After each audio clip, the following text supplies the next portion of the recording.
Hello everyone, welcome to Pen Paper. मैं Kapil pen paper पर आपका स्वागत करता हूं। जैसा कि आप जानते हैं कि हम मध्यकालीन भारत के बारे में पढ़ रहे थे और इसकी जो पार्ट 1 वीडियो थी इसमें हमने 50 इंपॉर्टेंट क्वेश्चन जो राजपूत काल से रिलेटेड थे वो हमने पढ़ लिए।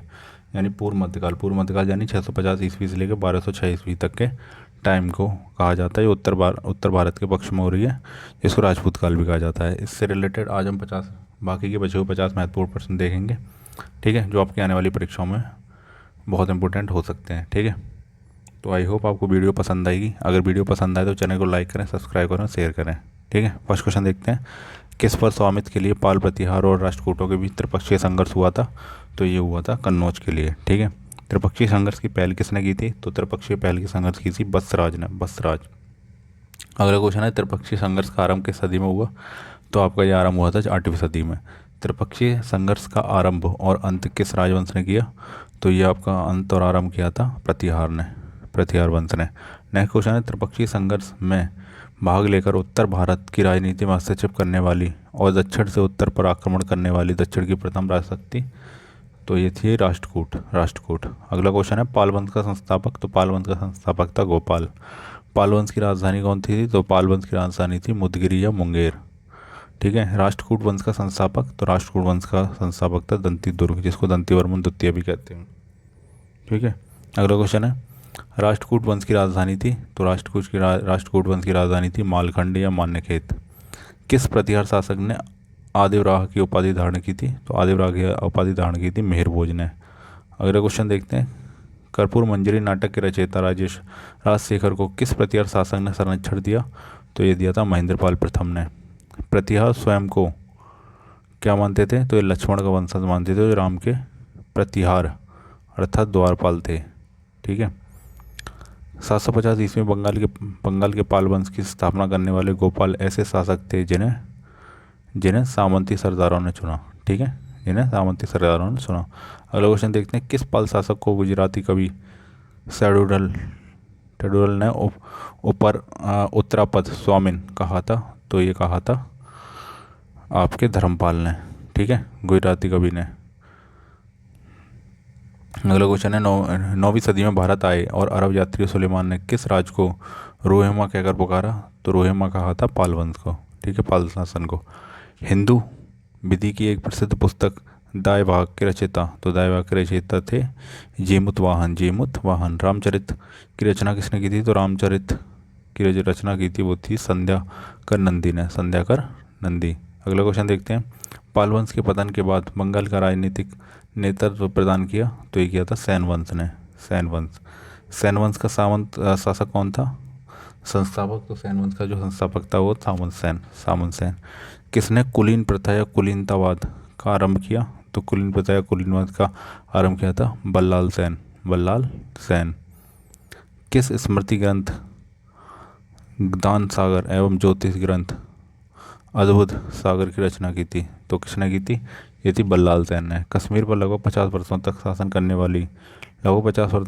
वाली रानी दिद्दा मूल रूप से किस वंश की राजकुमारी थी? तो ये लोहार वंश की थी, लोहार वंश, ठीक है। कायस्थों का एक जाति के रूप में प्रथम उल्लेख कहाँ मिलता है? तो ये कायस्थों का एक जाति के रूप में उल्लेख मिलता है ओशनम स्मृति में, ओशनम स्मृति में। सूची और सूची 2 को मिलाना है। सूची 1 में दे रखा है आपको मंदिर निर्माण शैली और सूची 2 में दे रखा है प्रसार शैली, ठीक है। तो नागर शैली, नागर शैली उत्तर भारत में हिमालय से विंध्य तक, ठीक है। बेसर शैली आपकी विंध्य सागर से लेके कृष्णा नदी तक, ठीक है। और द्रविड़ शैली कृष्णा नदी से दक्षिण कन्याकुमारी तक, ठीक है। तो आपकी 3 शैलियाँ बता दी, ठीक है। तो आप कौन कौन सी शैली होगी? नागर, बेसर और द्रविड़। हिंदुओं को यह दृढ़ विश्वास था कि अन्य कोई राज्य या अन्य कोई देश उनके देश जैसा श्रेष्ठ नहीं है, कोई राजा उनके राजा के समान नहीं है, उनके शस्त्रों के समान कोई शस्त्र नहीं है। यह उक्ति किसकी थी? तो ये उक्ति थी आपकी अलबरूनी की, अलबरूनी। सूची 1-2 को मिलाना है। सूची 1 में मंदिर दे रखे हैं, सूची 2 में मंदिर के निर्माता दे रखे हैं, ठीक है। लिंगराज मंदिर भुवनेश्वर, तो ये भुवनेश्वर के लिंगराज मंदिर को बनवाया था किसने? केसरी नरेश ने, ठीक है। जगन्नाथ मंदिर पुरी को बनवाया था अनंत वर्मा, चौड़ गंगे पूर्वी गंगा नरेश कहते थे इनको भी। सूर्य मंदिर सूर्य मंदिर को बनवाया था नरसिंह देव ने। इन्हें भी पूर्वी गंग नरेश भी कहा जाता था। ठीक है, अगला क्वेश्चन देखते हैं। गुर्जर प्रतिहार के उज्जैनी शाखा का संस्थापक कौन था? तो उज्जैनी शाखा का संस्थापक था नागभट्ट प्रथम। नागभट्ट प्रथम। खजुराहो के मंदिरों का संबंध है, खजुराहो का मंदिरों का संबंध शैव संप्रदाय से भी है, वैष्णव से भी है और जैन समुदाय, ABC तीनों सही हो जाएंगे। अगला क्वेश्चन है जैन वास्तुकला का प्राचीनतम उदाहरण। तो जैन वास्तुकला का प्राचीनतम उदाहरण दिलवाड़ा का जैन मंदिर जो माउंट आबू राजस्थान में है। ठीक है, उदंतपुरी विश्वविद्यालय इसको बिहार शरीफ नालंदा जिला का मुख्यालय बिहार का संस्थापक था। ठीक है, उदंतपुरी महाविद्यालय का संस्थापक कौन था? तो ये था आपका गोपाल। मोढेरा का सूर्य मंदिर किस राज्य में स्थित है? तो मोढेरा का सूर्य मंदिर आपका गुजरात में स्थित है। कलहड़कृत रजत रंगणी में कुल कितने तरंग हैं? तो आपके कितने तरंग हैं? 8। सूची 1 और सूची 2 को मिलाना है। ठीक है, सूची 1 में मंत्री दे रखे हैं, सूची 2 में निर्माता। तो पहला दे रखा है चतुर्भुज विष्णु मंदिर खजुराहो, ये किसने बनवाया था? ये बनवाया था यशो वर्मा ने, यशो वर्मा। अगला क्वेश्चन देखते हैं। कंदरिया महादेव मंदिर, कंदरिया महादेव मंदिर खजुराहो में, ये बनवाया था धंग ने। बिमलवसी मंदिर आबू में दिलवाड़ा, और ये बनवाया था आपका बिमल शाह वैश्य ने। और आपका लुन वसनीय देवरानी जेठानी मंदिर आबू में है जो दिलवाड़ा में, ये बनवाया था तेजपाल और वास्तुपाल ने। ठीक है, तो ABCD सही आंसर हो जाएगा। सूची 1 सूची 2 को मिलाना है। सूची 1 मच्छिंद्रनाथ का मंदिर।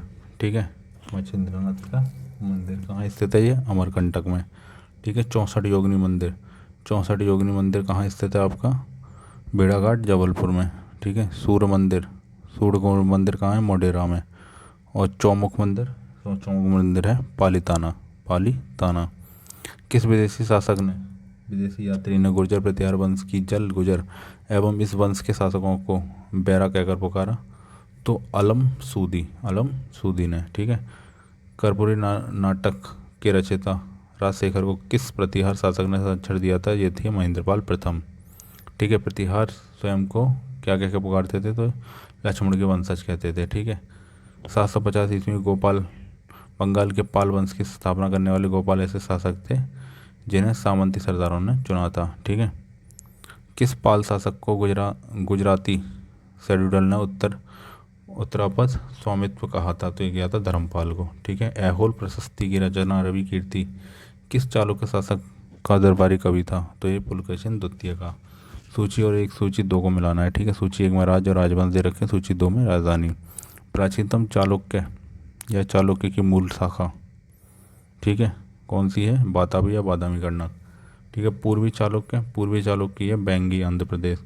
पश्चिमी चालुक्य है कल्याणी कर्नाटका में। सूची 1 सूची 2 को सुमेलित करना है। सूची 1 में राज्य, सूची 2 में संस्थापक। सूची 1 में बातापी के चालुक्य मूल चालुक्य या बैंगी चालुक्य बी में, और कल्याणी चालुक्य। ठीक है, संस्थापक, तो संस्थापक थे पुलकेशिन प्रथम, कुब्ज विष्णुहर्ण और तैलभ द्वितीय और सिंहहर्ण। ठीक है, तो आंसर हो जाएगा 1 2 3 4। अगला क्वेश्चन देखते हैं। बादामी में दुर्ग का निर्माण करवाने और बादामी को राजधानी बनाने का श्रेय किस चालुक्य शासक को है? तो ये है पुलकेशिन प्रथम। किस चालुक्य शासक ने थानेश्वर व कन्नौज के महान शासक हर्षवर्धन को नर्मदा के तट पर परास्त किया और उसे दक्षिण में बढ़ने से रोका? तो ये था पुलकेशिन द्वितीय को। ठीक है, अगला क्वेश्चन है। चालुक्य और पल्लवों के बीच लंबे समय तक चलने वाले संघर्ष का आरंभ किसने किया? पुलकेशिन द्वितीय ने। चालुक्य पल्लव संघर्ष के दौरान किसने पुलकेशिन द्वितीय की हत्या कर बातापी पर कब्जा कर लिया और बातापी कोंडा की उपाधि धारण की? नरसिंहवर्मन प्रथम, जिसको मामल्ल भी कहते हैं। किस चालुक्य शासक ने चेर, चोल व पांड्य को हराया जिस कारण उसे तीनों समुद्रों का स्वामी कहा जाता है? ठीक है, तो थे विक्रमादित्य प्रथम। श्रीलंका पर विजय प्राप्त करने वाला चोल वंश का सबसे प्रतापी राजा? तो सबसे प्रतापी राजा था आपका राजेंद्र प्रथम। ठीक है, पहाड़ी काट कर एलोरा के विश्वविख्यात कैलाशनाथ मंदिर का निर्माण किसने करवाया? तो ये कराया था राष्ट्रकूटों ने। आई होप आपको वीडियो पसंद आई। अगर वीडियो पसंद आए तो चैनल को लाइक करें, शेयर करें और सब्सक्राइब करें। Thank you.